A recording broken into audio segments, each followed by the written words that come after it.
আমি রান্না করতে যাবো আর কোনো কিছু ঘটবে না, সেটা হতেই পারে। আমার হাজবেন্ড আমাকে কোনো জামা কাপড় কিনে দেয় না, তাই বিয়ের আগে আমি যেগুলো পরতাম বিয়ের পরেও সেগুলো পরি। সো হ্যালো এভরিওয়ান, আজকে গরুর মাংস রান্না করব। এই মাংসগুলো রান্না করব আমার পার্লারের বিউটিশিয়ানদের জন্য। যেহেতু ঈদ, পার্লারে এখন খুব বেশি ভিড় যাচ্ছে। দূর থেকে যে বিউটিশিয়ান গুলো আসে দেখা যায় যে কাজের চাপে ওরা বাসা যেতে পারে না, পার্লারে থেকে যায়। আর যারা পার্লারে থাকে তারা সারাদিন কাজ করার পরে আসলে রান্নার এনার্জি থাকে না। কাজ শেষ করে রান্না করে খেতে খেতে ওদের অনেক টাইম লেগে যায়। কখন ঘুমাবে, রেস্ট করবে, আবার পরের দিনের জন্য কাজ করতে হবে। তো আমি বললাম যে কাল থেকে আমি তোমাদের জন্য রান্না করে নিয়ে আসবো। যদিও তারা একদমই রাজি ছিল না, কিন্তু আমি এই কষ্টগুলো বুঝি। সারাদিন কাজ করার পরে যদি রান্না করা খাবার পাওয়া যায়, একটা মানুষের কি যে শান্তি লাগে। 4-5 রকমের সবজি দিয়ে একটা সবজি রান্না করেছে, এটা খালামুনি করেছে। আমি জাস্ট হচ্ছে আলু দিয়ে গরুর মাংস রান্না করব। রান্না শেষ হয়ে গেলে তাদের জন্য বক্সে করে নিয়ে যাব। আমি মাংসটা আগেই মশলা দিয়ে মাখিয়ে রেখেছিলাম, মেরিনেট করে রেখেছিলাম। ভাতটা হয়ে গেলে ওই চুলায় আমি মাংস দিয়ে দিব। এই ফাঁকে আমি আলুটা ভেজে নিচ্ছি। আমি সচরাচর আলু ভেজে মাংস রান্না করি না, কিন্তু ভুল করে খালামুনি আজকে আলুগুলো খুবই ছোট করে ফেলেছে।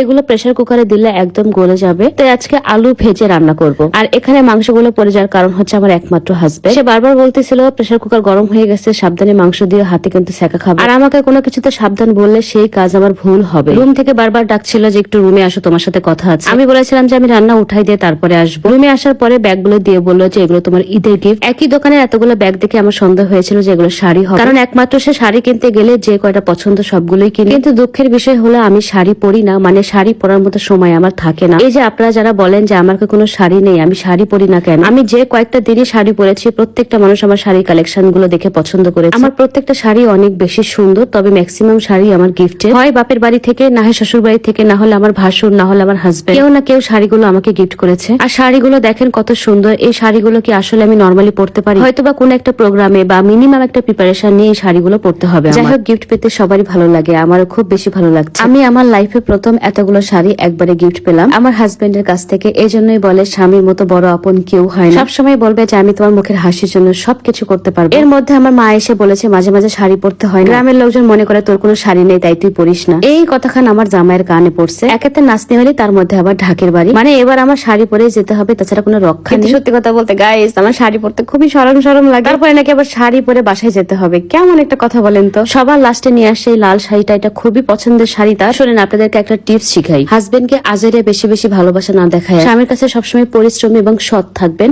তাহলে দেখবেন আপনার হাজবেন্ড যেমন আপনাকে ভালোবাসবে ঠিক তেমন আপনাকে সম্মান করবে। যাই হোক গাইস, ঈদের গিফট দেখানো শেষ, এখন আমি আবার যাবো রান্না বান্না করতে। মাংস রান্না আমার অলমোস্ট হয়ে গেছে, এখন আমি জাস্ট তেলে ফোড়ন দিয়ে দিব। তাড়াহুড়া করে রান্না করার জন্য আমি সবসময় প্রেসার কুকারে রান্না করি, আর যখন সময় থাকে তখন আমি কড়াই বা প্যানে রান্না করে ফেলি। ইফতার পরে যখন ওরা ভাত খাবে তখনকার জন্য এই তরকারিটা আমি রান্না করছি। আমার অনেক আপু এসে বলেন যে আপু আপনি অনেক সুন্দর রান্না করেন। সত্যি কথা বলতে আপু, আমি আপনাদের মতো এত সুন্দর রান্না, আপনারা হয়তো বা দূর থেকে দেখেন তাই ভালো লাগে। সবাই ভালো থাকবেন, টাটা এন্ড টেক কেয়ার।